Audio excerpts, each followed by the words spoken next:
రాదురా ఏ విజయం నీ కోసం నా కోసం, ఎటుపోదురా నువ్వు చేసిన కష్టం ఎప్పటికైనా సొంతం.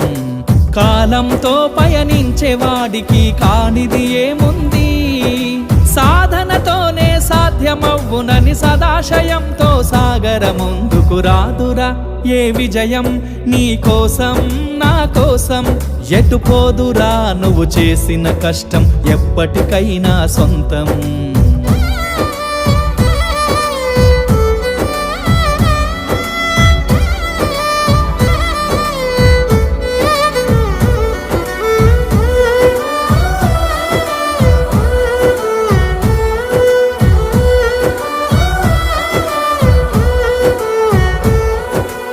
ఆకాశంలో అలలాగా పోయే ఆ పక్షులనే చూడు, అనుకున్న గమ్యమెంతున్న గాని